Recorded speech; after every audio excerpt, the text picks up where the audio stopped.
حضرت ابو ہریرہ رضی اللہ تعالیٰ عنہ سے روایت ہے کہ رسول کریم صلی اللہ علیہ وسلم نے ارشاد فرمایا، عربوں کے لیے ہلاکت ہے اس شر کی وجہ سے جو قریب آ چکا ہے، یعنی اندھیری رات کے ٹکڑوں کی طرح فتنے برپا ہوں گے۔ ان فتنوں کی شدت کی وجہ سے ایک آدمی صبح کو مومن ہوگا اور شام کو کافر۔ لوگ معمولی متاع دنیا کے عوض دین بیچ ڈالیں گے۔ ان دنوں میں دین پر عمل کرنے والے کی مثال اس شخص کی سی ہوگی جس نے اپنی مٹھی میں انگارہ یا کانٹا پکڑ رکھا ہو۔ وہ معزز تھے زمانے میں مسلمان ہو کر، اور تم خوار ہوئے تارک قرآن ہو کر۔ ناظرین، میں ہوں عتیق اسلام اور اس وقت آپ دیکھ رہے ہیں پاک ڈپلومیسی یوٹیوب چینل۔ ناظرین، میں آپ کو بتاتا چلوں کہ اس وقت دل بہت غمگین ہے اور غمزدہ ہے، کیونکہ آپ جانتے ہیں کہ اسلامی ممالک میں سے 55 اسلامی ممالک میں سے کوئی بھی اسلامی ممالک اس وقت آپ یہ نہیں کہہ سکتے کہ وہ اسلامی اصولوں کے مطابق زندگی گزار رہا ہے یا وہاں کی زندگی اسلامی قوانین کے مطابق چل رہی ہے۔ میں اس وقت بات کر رہا ہوں یو اے ای کی۔ یو اے ای میں پچھلے چند سالوں میں ہونے والی تبدیلی اسلامی قوانین کے منہ پر ایک تماچہ ہے۔ جی، میں اس وقت بات کر رہا ہوں حالیہ ہونے والی قوانین میں تبدیلی، جس میں متحدہ عرب امارات میں زبردست قسم کی قوانین میں تبدیلیاں کی گئی ہیں، اور وہ صرف اور صرف بزنس کو بڑھانے کے لیے۔ آپ جانتے ہیں کہ یو اے ای نے حالیہ دور میں اسرائیل کو تسلیم کیا، اور جیسے ہی اسرائیل کو تسلیم کیا تو اسرائیل کی ٹریڈیشن، اسرائیل کے لوگ، اسرائیل کے جو لوگوں کے جتھے ہیں وہ یو اے ای میں اترنا شروع ہو چکے ہیں۔ اور حالیہ پچھلے دنوں میں ایک طیارہ یو اے ای سے آیا جس میں 300 کے قریب جو مسافر ہیں وہ وہاں پر گھومنے کی غرض سے آئے ہیں، تو ان کے لیے قوانین میں تبدیلیاں کروائی گئی ہیں۔ قوانین میں تبدیلیاں کس قسم کی ہیں؟ آپ یہ دیکھیں کہ سب سے پہلی چیز کہ کوئی بھی شراب خریدے، کوئی بھی شراب پیے یا کوئی بھی شراب بیچے تو اس کی کوئی پکڑ نہیں ہوگی۔ اور دوسرا اہم ترین قانون جس کو دیکھ کر، جس کو سن کر اور جس کو بول کر ہمیں شرمندگی محسوس ہو رہی ہے، وہ یہ ہے کہ جو دو لوگ شادی شدہ نہ ہوں وہ ایک جگہ پر رہ سکتے ہیں۔ اس قسم کے بہت سارے قوانین جو ہیں وہ ہماری آنکھوں کے سامنے ہیں۔ ہم یہ دیکھ رہے ہیں کہ اسلامی ملک جو کہ اسلام کے نام پر بنے تھے، وہاں پر کس طرح سے اسلامی حکومت اور اسلامی جو حکومتوں کا دعویٰ کرنے والے جو بادشاہی نظام ہے وہ کس طرح سے اسلامی حکومت کو تار تار کر رہے ہیں۔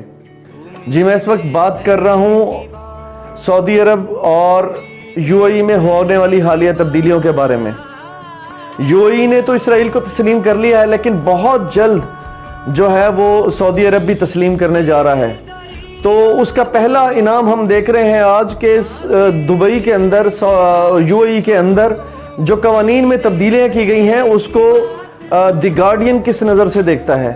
گارڈین کہتا ہے کہ وہاں پر جو ہے طلاق اگر دی جائے گی تو اگر کوئی اسرائیل سے نمائندہ ہوگا، اگر کوئی گھومنے والا جو ہے وہ دبئی سے آیا ہوگا، اگر کوئی گھومنے والا لوکل ہوگا، یا اگر یو کے سے ہوگا، یا اگر امریکہ سے ہوگا، تو وہاں کے قوانین کے مطابق اس کو اس جرم کی سزا ملے گی۔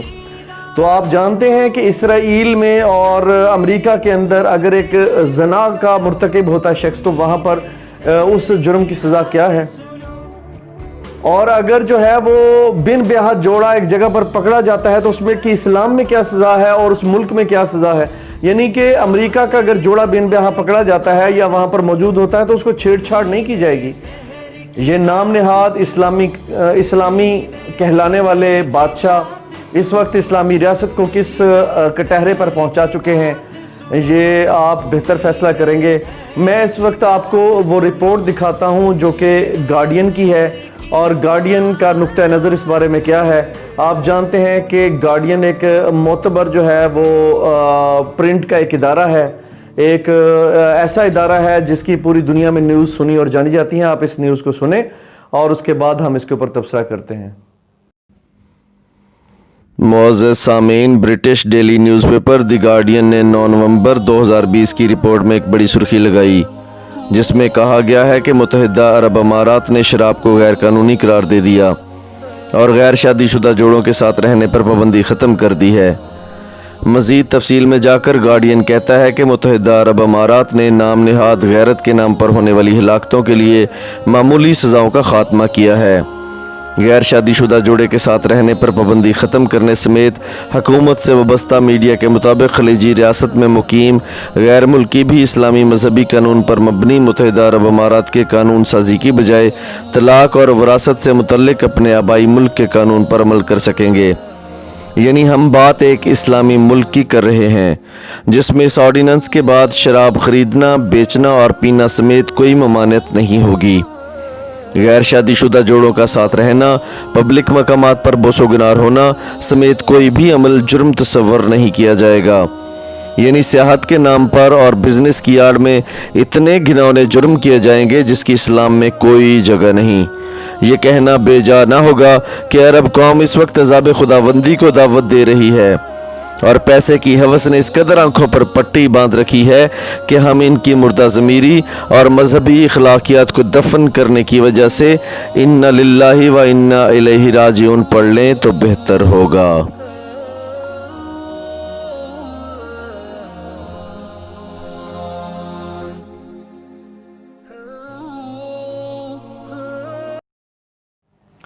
ناظرین، اسی طرح الجزیرہ نیوز اور الجزیرہ ویب سائٹ اس قانون کے بارے میں کیا کہتی ہے جو کہ یو اے ای نے حالیہ ابھی آرڈیننس جاری کیا ہے۔ وہ کہتا ہے کہ یو اے ای نے اسلامی قوانین میں نرمی کا اعلان کیا ہے، اور وہ نرمی کا اعلان کس کے لیے کیا ہے؟ یہودیوں کے لیے۔ ان یہودیوں کے لیے نرمی کا اعلان کیا گیا ہے جو کہ ہمارا قبلہ اول میں مسلمانوں پر ظلم ڈھا رہے ہیں۔ وہ یہودی جو پوری دنیا کے اندر مسلمانوں کے اوپر جو ہے وہ تسلط جمانے کی کوشش کر رہے ہیں، ان کی الومناٹی تنظیم اور دنیا بھر میں جو ان کی تنظیمیں کام کر رہی ہیں، ان کی این جی اوز کام کر رہی ہیں، وہ مسلمانوں کو کس طرح بے قابو میں لایا جائے اس کے اوپر کام کر رہی ہیں۔ یہ وہ الومناٹی طاقتیں ہیں جنہوں نے 370 کو ریووک کیا کشمیر کے اندر، اور وہ انڈیا کی مدد سے کیا۔ یہ ان ممالک کے لیے ہم جو ہے اپنے اسلامی قوانین میں جو ہے نرمی کا اعلان کیا ہم نے۔ یو اے ای کے بادشاہ کو سوچنا چاہیے کہ انہوں نے کس چیز کے اندر نرمی کا اعلان کیا ہے اور کیا سوچ کر نرمی کا اعلان کیا ہے۔ آپ نے دیکھا ہوگا کہ برما کے اندر مسلمانوں کو جلایا گیا۔ برما کے اندر مسلمان جو تھے ان کے کٹے ہوئے اعضاء پوری دنیا میں فیس بک کے اوپر سروائیو کر رہے تھے۔ آپ جانتے ہیں کہ پوری دنیا کے اندر مسلمان جو ہیں وہ تار تار اور عزت نیلام کیے ہوئے گھوم رہے ہیں۔ آپ جانتے ہیں کہ پوری دنیا کے اندر چیچنیا، کوسوو، فلسطین اور عراق، افغانستان، اس کے علاوہ بے شمار اسلامی ممالک ہیں جہاں پر مسلمان بچے، عورتیں اور بوڑھے اپنی عزتوں کو بچاتے ہوئے بھاگ دوڑ کر رہے ہیں، لیکن ان کو بچانے والا کوئی نہیں ہے۔ اور یہ اسلامی ممالک ان کے عزتوں کا سودا کر کے یہ اس وقت یہودیوں کے لیے قوانین میں جو ہے وہ آسانیاں پیدا کر رہے ہیں۔ کن کے لیے آسانیاں پیدا کی جا رہی ہیں؟ یہودیوں کے لیے، کافروں کے لیے۔ خدا را آپ نے کیا جواب دینا ہے اللہ کو، اور کیا جواب دینا ہے اللہ کے حضور کو کہ جس کے نام لیوا یہ قوم تھی، انہوں نے چند ٹکوں کی خاطر اپنی دنیا کو بیچ دیا اور اپنے دین کو بھی بیچ دیا۔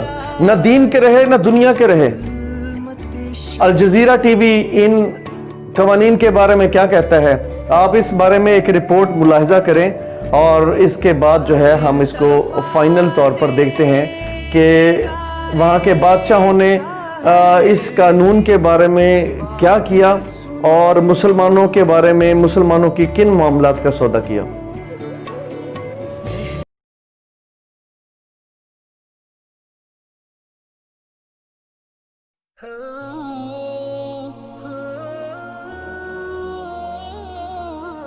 الجزیرہ اپنی ہیڈ لائن میں کہتا ہے کہ متحدہ عرب امارات نے ذاتی آزادیوں کے لیے اسلامی قوانین میں نرمی کا اعلان کیا ہے۔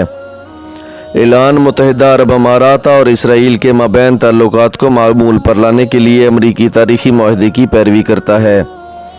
جس سے اسرائیلی سیاحوں اور سرمایہ کاری میں اضافے کی توقع کی جاتی ہے۔ الجزیرہ 7 نومبر کی تفصیل میں مزید لکھتا ہے کہ متحدہ عرب امارات نے اس ملک کے اسلامی ذاتی قوانین کی ایک بہت بڑی بحالی کا اعلان کیا ہے، جس کے تحت غیر شادی شدہ جوڑوں کو شراب کی پابندیوں میں ہم آہنگی اور ڈھیل لینے سمیت تمام قوانین پر ڈھیل کی اجازت ہوگی۔ خلیجی ممالک نے نام نہاد غیرت کے نام پر قتل کو بھی جرم قرار دینے کی کوشش کی، جس پر بڑے پیمانے پر تنقید کی گئی۔ قبائلی رواج ہے کہ جس میں ایک مرد رشتہ دار کسی خاتون کو کنبہ کی بے عزت کرنے والی خاتون پر حملہ کرنے کے الزام میں کارروائی سے بچ سکتا ہے۔ حکومت نے مزید کہا کہ قانونی اصلاحات قانون سازی اور ملک میں سرمایہ کاری کے ماحول کو بہتر بنانے کے ساتھ ساتھ رواداری کے اصولوں کو مستحکم کرنے کی کوشش کا حصہ ہے۔ ناظرین، بطور مسلمان ہمیں اس معاہدے پر نہایت ہی شرمندگی ہو رہی ہے۔ بطور مسلمان ہم اس معاہدے پر پوری امت مسلمہ کے سامنے شرمندہ ہیں، لیکن یہاں پر دیکھا جائے تو دبئی کے شہزادے، دبئی کی حکومتوں کی کابینہ اور کوئی ایک بھی بادشاہ، کوئی ایک بھی شہزادہ جو ہے وہ اپنے آپ کو شرمسار محسوس نہیں کر رہا۔ وہ یہ نہیں دیکھ رہا کہ ہم نے کس کا سودا کیا ہے۔ انہوں نے یقیناً جو ہے فلسطین کی عوام کا سودا کیا ہے۔ اگر انہوں نے اسرائیل کو تسلیم کیا ہے تو تسلیم کرنے کا کیا مطلب ہے؟ تسلیم کرنے کا مطلب یہ ہے کہ فلسطین کی عوام سے ان کی زمین چھن گئی ہے، فلسطین والوں کا اور پوری دنیا کے مسلمانوں کا قبلہ اول چھن گیا ہے۔ وہاں پر کیا تعمیر ہوگا؟ وہاں پر 3rd ٹیمپل تعمیر ہوگا جو کہ یہودیوں کا ہوگا۔ تو اس چیز کو 3rd ٹیمپل کو تعمیر کروانے کے پیچھے جو ہے وہ اسرائیل کو تسلیم کرنا ہے، اور اسرائیل کو تسلیم کر کے ان طاقتوں نے، ان لوگوں نے کیا اللہ کو جواب دینا ہے؟ کس کو جواب دینا ہے؟